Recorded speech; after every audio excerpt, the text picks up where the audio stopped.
되지 않는가 싶은데요. 이때 이제 보시면 주후 17년 정도 우리 사대가 다 그냥 완전히 도시가 무너진 그때 큰 지진을 만났을 때 이 도시를 로마의 황제가 거의 재건을 다 돕다시피 해줬기 때문에 이 도시 이름을 개명합니다. 잠깐 그 황제의 은덕을 기리고자 고맙습니다 하는 마음으로 네오카이사레아, 그러니까 신황제 도시라는 이름의 뜻으로 바꿨고, 지금은 알라쉐일이라는 그런 튀르키예의 한 도시라는 것을 우리 교우들이 알았으면 좋겠어요. 화산이 많이 분출돼서 화산재가 쌓였기 때문에 포도 농사가 그렇게 잘 됐다고 하고, 포도가 많다 보니까 이 도시의 주신 수호신은 포도주의 신인 디오니소스가 되겠습니다. 그랬던 곳에 어찌됐거나 로마에 대한 충성심이 많다 보니까 예수를 주라 하는 교회에 대한 박해가 강했을 것 같고, 또 하나 지금 우리나라 현재 이민사회 코리아 타운이 제일 큰 곳이 어디예요? LA입니다. 그것처럼 소아시아에서는 가장 많은 디아스포라 유대인을 가지고 있었던 도시가 이 빌라델비아 쪽이니까 아마 유대인의 회당에 대한 핍박도 많이 받았을 것 같고, 또 지진이 엄청 큰 지진이라 막 땅이 흔들리고 그러다 보니까 이주민이 많은, 그러니까 여진이 있다 보니까 여진이 있을 때마다 계속 인구가 빠져나갔던 그런 도시의 분위기 속에서 지금 교회가 주님께 편지를 받게 된다. 요 배경을 이해하시고 오늘 본문을 들어갔으면 좋겠습니다. 저는 오늘 이 빌라델비아 교회를 묵상하면서 우리 교회가 이런 교회가 되었으면 좋겠다라는 바람으로 말씀을 준비했는데, 제 마음의 소원이 여러분의 소원이 되기를 바랍니다. 우리 7절 한번 읽어봅니다. 읽겠습니다. 시작. 빌라델비아 교회의 사자에게 편지하라. 거룩하고 진실하사 다윗의 열쇠를 가지시니 곧 열면 닫을 사람이 없고 닫으면 열 사람이 없는 그가 이르시되. 여러분, 그 각 교회를 향한 주님의 자기소개가 그 교회를 향한 가장 강력한 메시지라고 계속 말씀을 드리면서 여기까지 왔습니다. 대부분 다른 교회는 이제 사도 요한이 계시록 1장에서 본 그 환상을 따라 예수님께서 소개한 반면, 이 빌라델비아 교회는 예수님께서 자기 소개를 할 때 구약 성경을 인용하여 소개한 그런 장면을 우리가 주목해야 될 것입니다. 그러면서 주님께서 거룩하고 진실하다라고 본인을 소개하십니다. 거룩은 히브리어로 카도시며 헬라어로 하기오스라 합니다. 그래서 피조 세계와 완전히 구별된 하나님의 본질과 속성을 말하며 하나님의 것, 하나님의 소유가 거룩하다고 우리가 말합니다.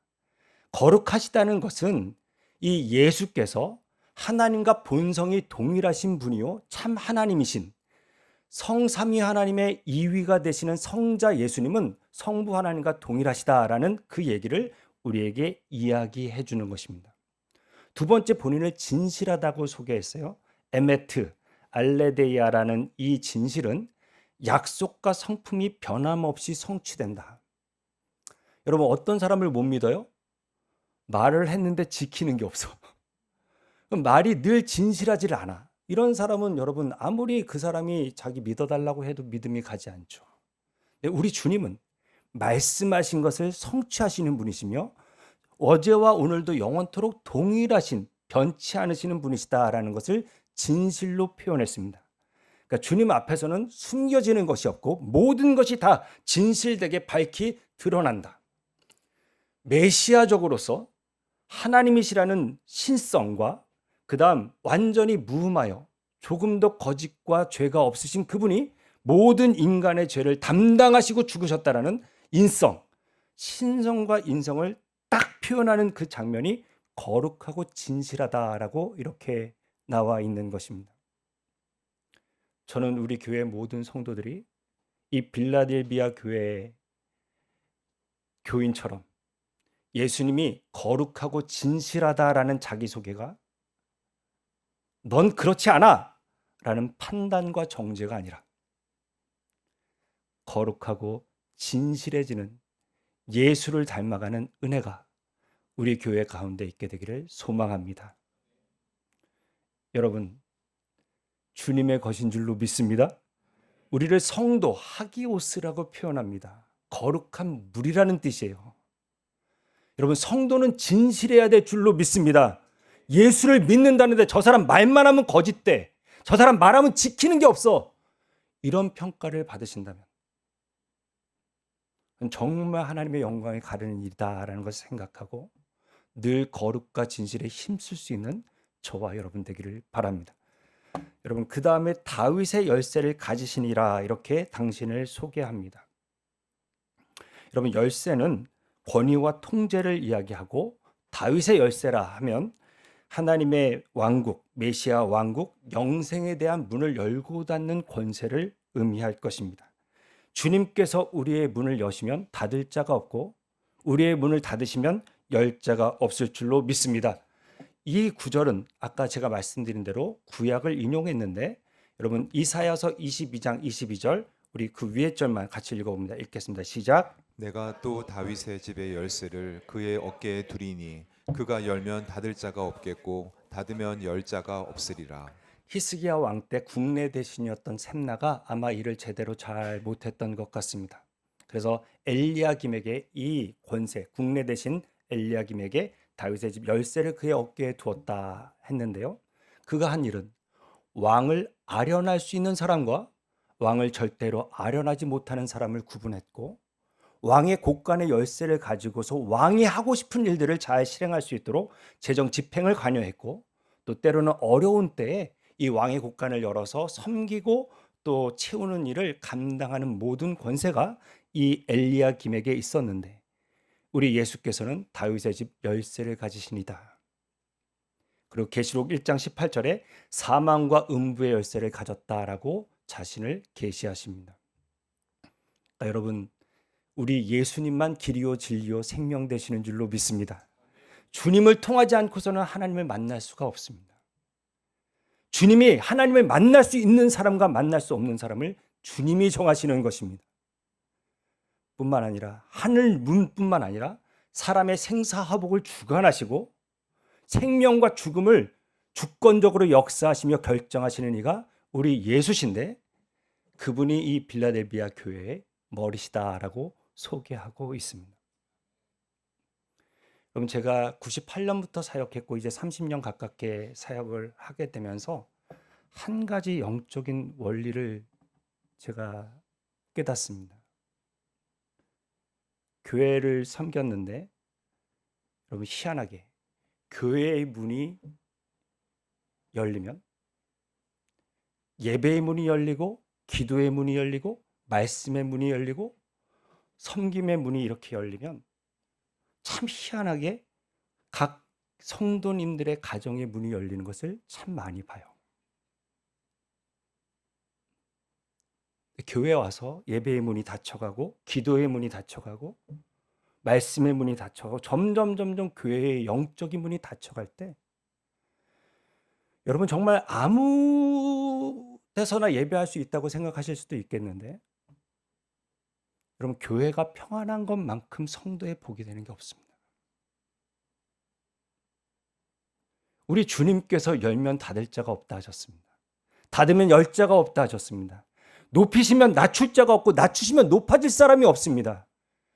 저와 여러분의 모든 문도 예수께서 주관하신 줄로 믿습니다.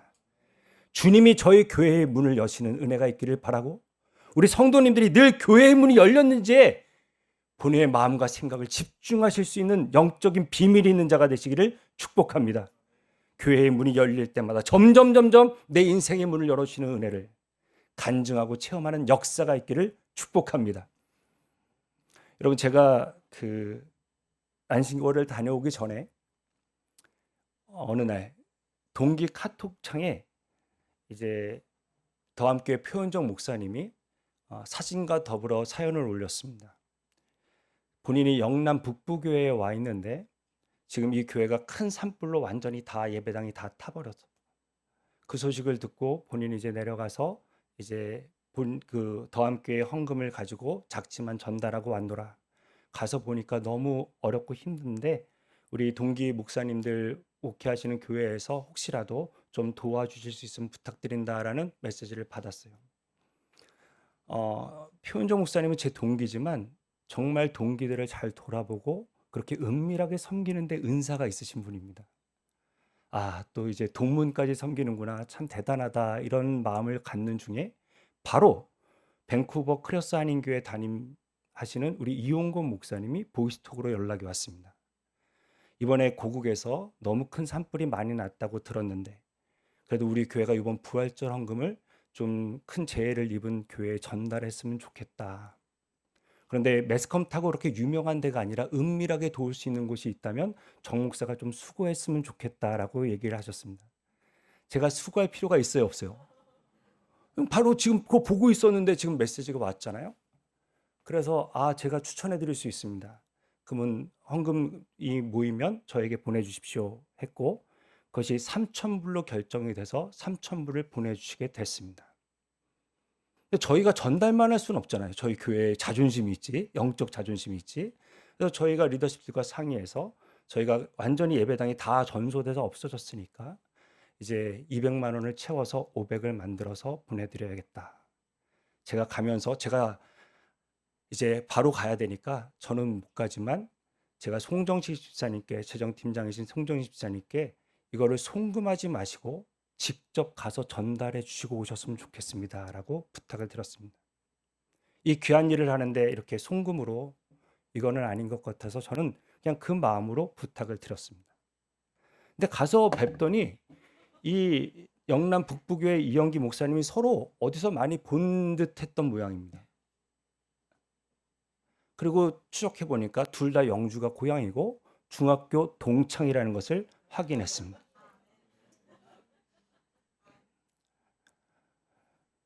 여러분, 저는 송 집사님께 저 얘기를 듣는 순간 정말 전율이 일어났어요. 저는 참 진짜 하나님이 여시면 닫을 자가 없구나. 여러분 다 우연 같으세요? 진짜로 저게 우연일까요?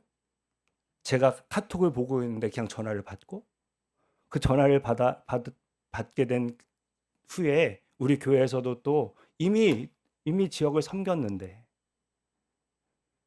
또 귀한 마음을 모아주셨고 제가 영주까지 거기 안동이죠. 거기까지 송 집사님 직접 가서 전달해 주십시오. 이렇게 얘기하는 게 다 우연 같으세요? 만약에 그냥 송금했으면 둘이 동창인지 알게 뭐예요.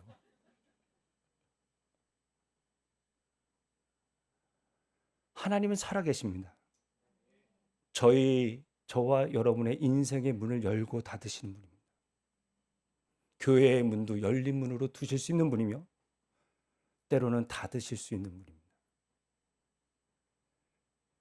저는 우리 교회에 사람이 주인이 아니었으면 좋겠습니다. 우리 주님만이 영광을 받으시고 머리가 되시는 교회.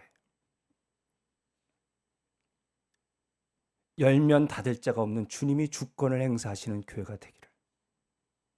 그래서 교회 문이 열릴수록 사랑하는 성도님들의 가정과 인생의 모든 문들이 열리는 기적과 간증으로 하나님을 높여드리는 은혜가 있기를 축복합니다. 여러분 깨어나십시오. 저처럼 생각해보면 여러분을 인생을 열어주신 때가 얼마나 많았을지 모릅니다. 저만 있는 게 아니라 우리 교회만 있는 게 아니라 여러분의 인생에 이미 열린 문이 있단 말입니다. 예배를 통하여 기억나는 은혜가 있기를. 그리고 그 간증이 우리를 더 새롭게 하는 은혜와 복이 있게 되기를 다시 한번 축복합니다. 첫 번째 나누고 싶은 건 이거였어요. 같이 읽어봅니다. 읽겠습니다. 시작. 거룩하고 진실하며 다윗의 열쇠를 가지신 예수님이 머리 되신 교회입니다. 여러분, 저는 이렇게 헌신하면 이렇게 하면 주님이 열어주신다라고 말씀드린 게 아닙니다. 본인의 구원의 문을 열어주시고 인생의 때에 따라 돕는 은혜로 그 문을 열어주신 하나님의 은혜에 감사한 만큼 복 받으려고 헌신하는 게 아니라 복 받았기 때문에 헌신할 수 있는 그런 은혜로운 교회가 되기를 축복합니다. 8절입니다. 한번 같이 읽어봅니다. 시작. 볼지어다 내가 내 앞에 열린 문을 두었으되 느끼니 닫을 사람이 없으리라. 내가 내 행위를 아노니 내가 작은 능력을 가지고서도 내 말을 지키며 내 이름을 배반하지 아니하였도다. 열린 문을 둔 이유는 작은 능력을 가지고도 주님의 말씀을 지키고 주님의 이름을 배반하지 않았다라고 칭찬을 해주십니다. 저와 여러분이 그런 사람 되기를 바랍니다. 다윗의 열쇠입니다. 메시아의 왕권을 상징하는 이가 다윗입니다. 네, 여러분, 다윗은 정말 흠도 많고 좀도 많은 사람입니다. 출신도 대단하지 않습니다. 목동이라는 직업도 이스라엘에게 천대받았던 직업입니다.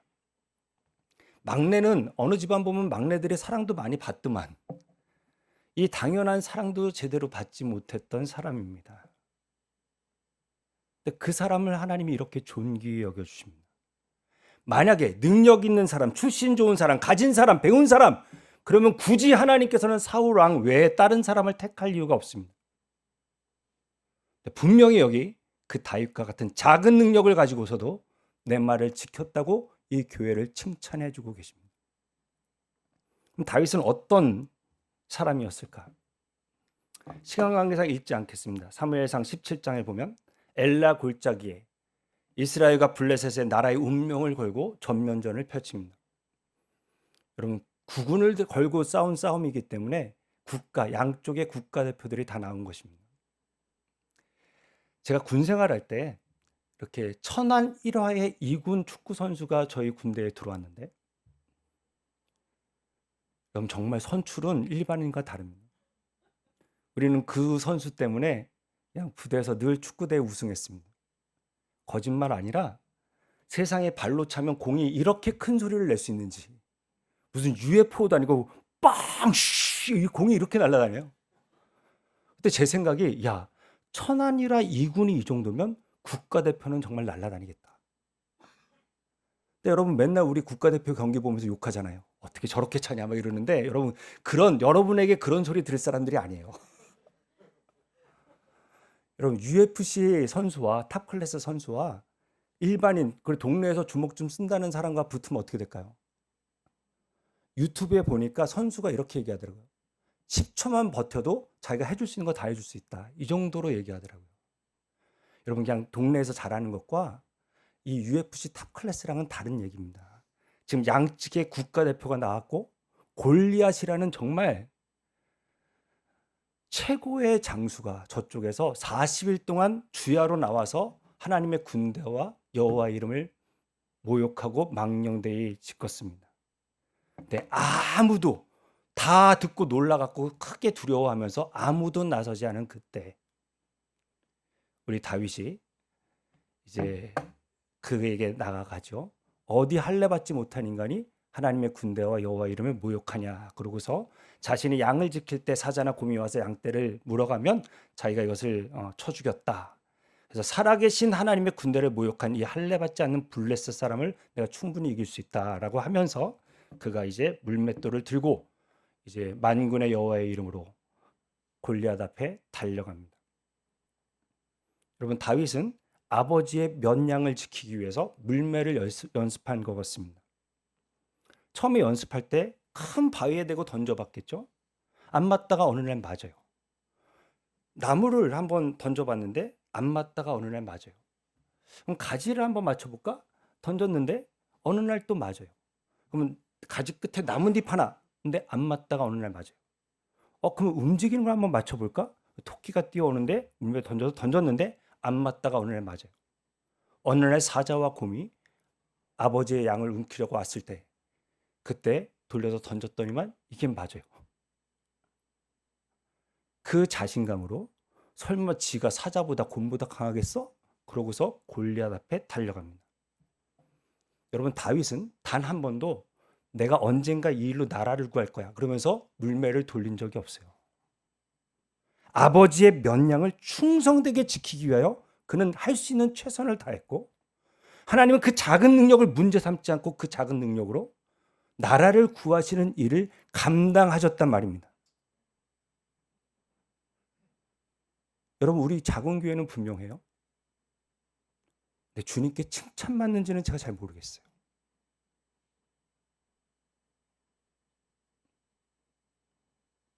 정말 이 작은 능력으로 하나님의 말씀을 지키고 주의 이름을 부인하지 않는,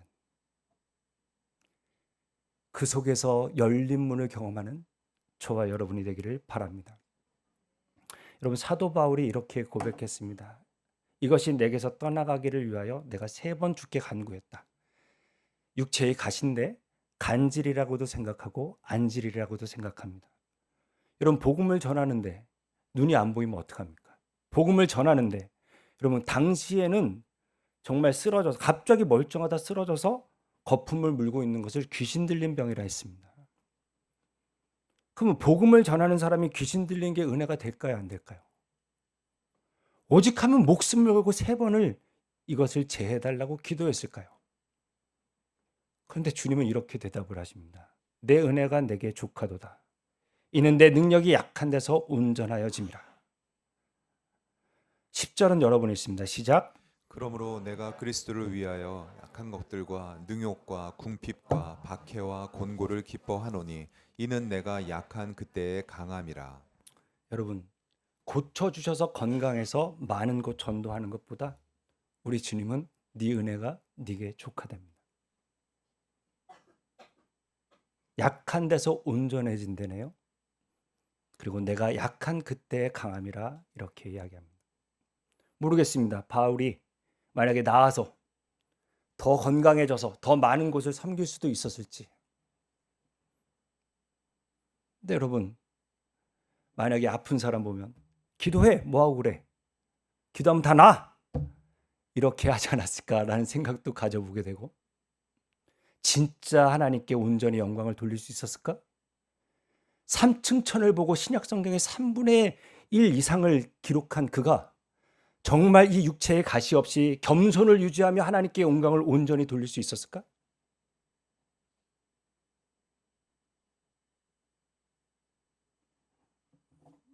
욥은 고난 중에 23장 12절 한번 여러분이 읽습니다. 시작. 내가 그의 입술의 명령을 어기지 아니하고 정한 음식보다 그의 입의 말씀을 귀히 여겼도다. 그 극심한 고난 중에도 하나님의 말씀 명령을 어기지 않고 귀히 여겼다 했으며, 요한일서 2장 5절에는 사도 요한은 더 그 사랑의 사도가 이렇게까지 강하게 권면하죠.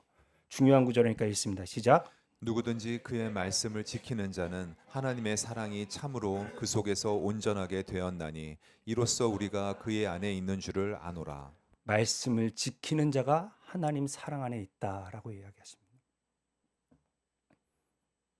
하나님 사랑 안에 있게 되기를 바랍니다. 이번에도 제가 이렇게 목회자들을 새롭게 만났는데 다 저한테 궁금한 거는 몇 명 모이냐, 1년의 재정이 얼마냐 라고 묻는 걸로 볼 때, 목회자도 성도가 많아야, 재정이 튼튼해야 주의 일을 할 수 있다라고 생각하는 것 같습니다. 성도님들은 내가 좀 건강하고 내가 좀 힘이 있고 시간이 남고 좀 뭔가 할 수 있어야 내가 주님의 일을 하지라고 생각하시는 것 같습니다. 네, 여러분, 분명히 작은 능력을 문제 삼지 않으시고 그 작은 능력으로 충성되게 주님 앞에 선 사람을 하나님은 문을 여시는 복으로 갚아주신다고 말씀하고 있습니다. 빌라델비아 교회는 작고 연약한 교회였습니다. 아마 노예의 신분을 가진 사람들이 많았던 것 같습니다. 남들 이민 가고 이주할 때 지진을 피해서 갈 돈이 없어서 남아있는 사람일지도 모르겠습니다. 근데도 주님께 이런 칭찬을 받았다는 것, 저와 여러분이 이 칭찬을 받을 수 있는 은혜가 있게 되기를 바랍니다. 순종과 충성과 소망으로 인내하는, 10절 한번 같이 읽어볼까요? 읽습니다. 시작. 네가 나의 인내의 말씀을 지켰은즉 내가 또한 너를 지켜 시험의 때를 면하게 하리니 이는 장차 온 세상에 임하여 땅에 거하는 자들을 시험할 때라. 인내의 말씀이랍니다. 하나님의 일은 기다림의 연속입니다. 부디 믿음으로 인내하실 수 있는 저와 여러분 되기를 바랍니다. 이 사람이 하나님이 만지시면 분명히 온전해진다라는 믿음이 있는 사람은 기다려줄 수 있습니다. 그 믿음이 없으면 기다릴 수 없습니다. 성격이 급해서 못 기다리는 것이 아니라 이 믿음이 없어서 못 기다리는 것입니다. 믿음 있는 사람이 인내하는 것입니다. 아멘이십니까? 기다릴 수 있는, 인내할 수 있는 저와 여러분 되기를. 그래서 그 말씀을 지킬 때 주님께서 나를 지켜주시는 영광과 은혜와 평강을 누릴 수 있는 그런 저와 여러분이 되기를 바랍니다. 박해 속에서도 충성했고 절망 속에서도 소망의 인내로서 그리스도에 대한 사랑을 보여줬던 교회, 이 교회를 하나님이 높이셨고 칭찬하셨다는 것을 기억하며 주님이 나를 지켜주시기를 소망할 수 있는 그런 저와 여러분이 되기를 바랍니다. 두 번째 나누고 싶은 걸 같이 읽어봅니다. 읽겠습니다. 시작. 작은 능력을 가졌으면서도 순종, 충성, 인내로 칭찬받은 교회입니다. 여러분, 하나님의 말씀을 지키는 사람은 시험의 때에 무너지지 않습니다.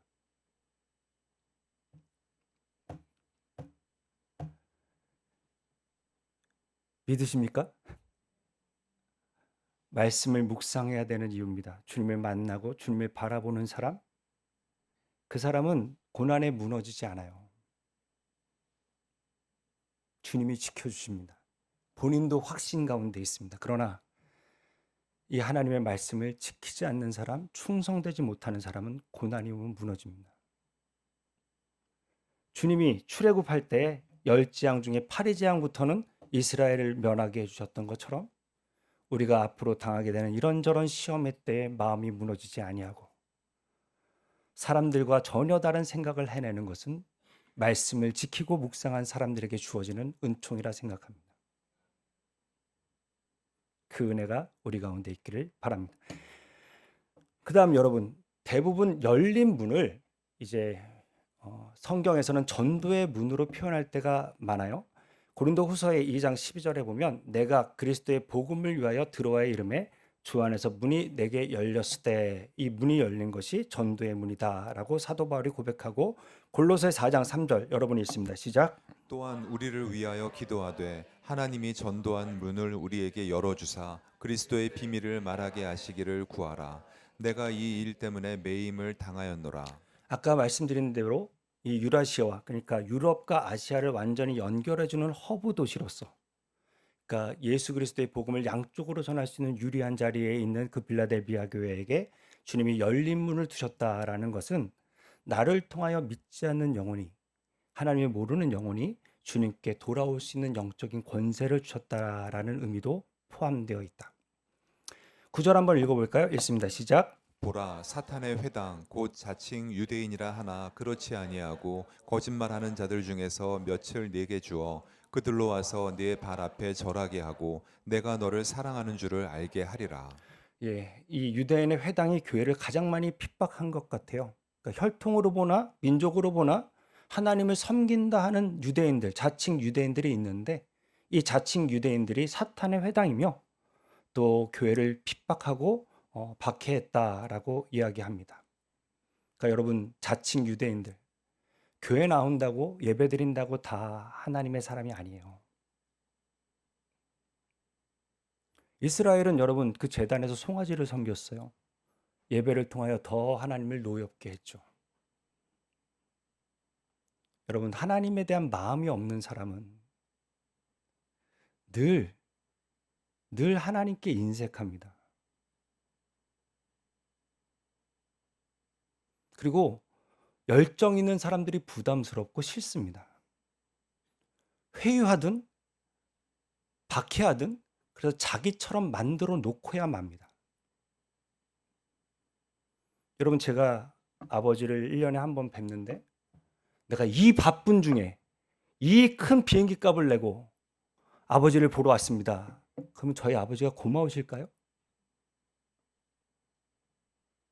아버지 한 분밖에 못 와서 너무 죄송합니다. 앞으로 몇 번을 더 하나님이 보게 해주실까요? 라는 마음을 가지고 있을 때 부모가 기쁠까요? 부디 주님에 대한 뜨거운 마음을 회복하실 수 있기를. 성령, 이건 능도 힘도 되는 게 아니니까 성령께서 우리에게 그 은혜를 주시기를 바라고요. 그들로 와서 내 발 앞에 절하게 한다. 단순히 회당에 있는 사람 몇이 와서 교회에서 절하는 그 의미가 아니라 이 사람들이 이 빌라델비아 교인들을 통하여 하나님께 예배하는 자로서 부름받은 것을 의미한다 여기시면 좋겠습니다. 제 말뜻 이해하시죠? 그러니까 저와 여러분 때문에 늘 우리를 박해하고 예수 믿는다고 구박했던 사람이 주님을 엎드리며 경배할 수 있는 은혜와 간증이 우리 가운데 있게 되기를 바란단 말입니다. 여러분, 저는 오늘 이 본문을 대하면서 갑자기 제 군 생활에 있었던 한 일이 생각났습니다. 저희는 독립포대였어요. 전체 다 하면 한 90명 정도, 100명 정도. 휴가 인원 빼고 그러면 거의 한 90명 정도가 이렇게 있었던 부대입니다. 그렇기 때문에 PX도 없었고, 또 그때 당시엔 되게 열악해서 군막사였고, 또 뒤에 있는 개울물 얼음 깨가지고 설거지하는 그런 좋지 않은 시설을 가지고 있었습니다. 그래서 신막사로 저 있을 때 공사도 하게 됐는데, 그 올라가서 지붕 다 뜯고 성면 다 걷어내고 목장갑 하나만 주더라고요.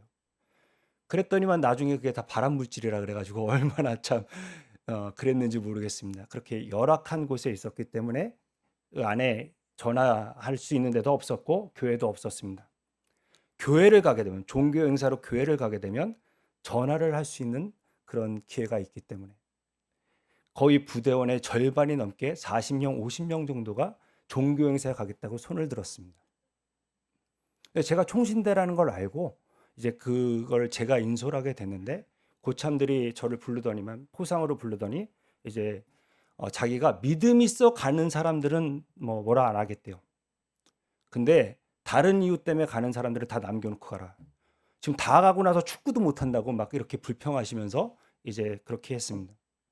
제가 군생활 최초로 고참에게 안 되겠습니다라고 얘기했고, 정말 많은 구타와 얼차례를 받게 됐습니다. 근데 여러분, 진짜로 거짓말 아니고 이건 뭐 간증이니까. 그 다음날 그분 손이 2배로 커졌어요. 2배로. 아, 손이 이렇게 될 수가 있겠구나. 후송을 갔는데 저는 별일 아니라고 생각했는데 후송 가더니 3개월 동안 못 돌아왔습니다. 근데 뭐 그것 때문이다라고 제가 얘기한 적은 단 한 번도 없는데, 거기 주위에 있었던 고참들은 다 그렇게 생각했던 모양입니다. 교회 가지 말라는 얘기가 3개월 동안 전혀 없었고, 그분이 후송 갔다 돌아온 다음에 본인이 교회 가도 되겠냐고 저한테 얘기해서 그분이 교회 가게 되는 놀라운 기적과 간증이 제게 있었습니다. 여러분, 우연일까요? 여러분 직장 생활할 때 뭘 또 수요일까지 가냐부터 시작해서 그 먼 데를 왜 가냐? 특별히 정말 모태신앙으로 이렇게 자라온 분들은 사실 어디 국경 지역이 아니니까 다 예수 믿는 사람이라 잘 모르겠지만, 정말 나이 들고 예수를 믿는 사람, 또 정말 직장 생활하면서 사회 사람들이랑 치밀하게 이제 영적인 전쟁을 해야 되는 분들, 여러분, 정말 주님의 이름과 말씀을 지켜 행하는 가운데 하나님이 지켜주시는 것, 그리고 적어도 내가 하나님의 사랑을 받는 사람이다라는 것을 주위의 몇 사람에게 가르쳐 주시는 은혜가 저는 믿음의 사람에게 반드시 있다고 믿습니다. 그 살아계신 하나님을 경험하기 위해서는 여러분의 인생의 문이 열릴 때마다 주님을 드러내야 될 줄로 믿습니다. 두려워만 하지 마시고 한번 부딪혀 보십시오. 뭐 맞을 수도 있겠고 또 이런저런 핍박이 있을 수 있겠으나 분명히 주님의 역사도 경험하게 되실 줄로 믿습니다. 11절로 13절인데 우리 11절로 12절까지만 같이 읽습니다. 시작. 내가 속히 오리니 네가 가진 것을 굳게 잡아 아무도 네 면류관을 빼앗지 못하게 하라. 이기는 자는 내 하나님 성전의 기둥이 되게 하리니 그가 결코 다시 나가지 아니하리라. 내가 하나님의 이름과 하나님의 성 곧 하늘에서 내 하나님께로부터 내려오는 새 예루살렘의 이름과 나의 새 이름을 그이 위에 기록하리라. 아멘. 여러분, 내가 가진 것을 굳게 잡으렵니다. 복음이겠고 작은 소유이겠고 능력이겠죠. 여러분, 작게 받으면 왜 하나님은 저 사람은 많이 주시고 왜 난 요것밖에 안 주셔서, 저 사람은 참 편하고 좋은 길로 걷더만 왜 나는 이렇게 어렵고 힘든 길을 가게 하셔서 늘 원망하고 탓합니다. 내 가진 것을 굳게 잡아 면류관을 빼앗기지 못하게 하라라고 이야기하시고 내 하나님 성전의 기둥이 되게 하신다라고 약속을 주십니다. 여러분 빌라델비아 교회에 지진이 많다 그랬어요. 그 지역에. 이게 지금 투르키의 지진 장면입니다. 안타키아라는 곳의 재난 장면인데 여러분 지진이 나도 우리처럼 잠깐 흔들리고 마는 게 아니라 정말 다 저렇게 폐허가 되는 그런 지진을 만났을 것입니다. 여러분 빌라델비아 교회, 빌라델비아를 지금 가보시면 지금 저 건물은 사실 6세기에 지어진 성유한 교회인데 성당인데 저기 기둥 한번 보십시오. 다른 지역 기둥과는 참 많이 다르죠. 이게 여러분 보시기에 오른편이 빌라델비아, 왼편이 서머나, 칭찬받은 서머나입니다. 기둥이 차이가 있죠, 여러분? 그러니까 빌라델비아 교회는 지진이 많기 때문에 기둥이다 그러면 다른 사람에게 기둥이다라는 얘기랑 완전히 다르게 이걸 받게 됩니다. 일본 사람들은 지진이 나면 세 가지를 빨리 해요. 전광석화와 같이 훈련되어 있습니다. 첫 번째, 하이바를 쓰고, 두 번째, 문을 엽니다. 세 번째, 책상 밑으로 들어가는데 완전 자동처럼 그냥 딱 지진이 흔들리자마자 그걸 해요. 문을 왜 열까요? 여러분 흔들리면 건물이 흔들리면 문이 안 열려서 구조를 못 받는다네요. 그래서 딱 흔들리면 하이바 쓰고 뛰어나가서 문을 일단 열고 건물 밖으로 나갈 수 있으면 나가는 것이고 못 나가면 이 밑으로 들어 숨는다. 지진을 겪고 우리 선교사님께서도 정말 이렇게 약간 상담을 받기를 또 이렇게 권유받을 정도로 여러분 그 트라우마는 이루 말할 수가 없습니다. 계속 여진이 왔던 것 같습니다. 흔들릴 때마다 그것이 살아났던 그곳에 네가 성전의 기둥이 되게 하리라라는 그 말씀은 땅이 흔들리고 뒤집어져도 나는 하나님의 기둥이 돼야 된다라는 그 엄중한 하나님의 약속의 말씀으로 그들은 받았을 것입니다. 이 말씀을 묵상하면서 제가 주님 우리 교회에는 그럼 기둥이 얼마나 있을까요? 시험이 오고 환란이 오고 흔들리면 정말 이 교회를 하나님의 전을 끝까지 지킬 수 있는 기둥이 얼마나 있을까요? 라고 물어봤습니다. 여러분 기둥은 나왔다 들어갔다 하는 사람들이 아니에요. 건물을 떠받치고 있는 사람들입니다. 농담이신지 조금만 힘들면 다른 교회 옮길게요. 뭐 이런 얘기들도 쉽게 십상치 않게 들립니다. 조금만 마음에 안 맞으면 안 하겠답니다. 여러분 하나님 보시기에 결코 좋은 말과 태도가 아닙니다. 농담이라도 그런 농담을 해주셨으면 좋겠습니다. 아니 진담이었으면 좋겠습니다. 내가 이 교회의 기둥입니다. 무슨 일이 있어도 주님의 영광을 위해서 이 자리를 지키겠습니다 라는 성도가 많아졌으면 좋겠고 그때 우리 주님이 주시는 약속 하늘로부터 내 하나님께로 내려오는 새 예루살렘의 이름과 나의 새 이름을 그 위에 기록하리라. 이 땅을 살아갈 때는 부모님이 지어주신 이름으로 살아가지만 영원한 나라에서 영원히 불려질 그 이름을 주님이 정해주시는 그런 기둥이 가지는 복을 누릴 수 있는 저와 여러분이 다 되시기를 온 마음 다하여 축복합니다. 마지막 제목입니다. 같이 읽어볼까요? 읽겠습니다. 시작. 전도의 문을 열고 성전의 기둥이 되어 면류관과 하나님의 이름을 받는 교회입니다.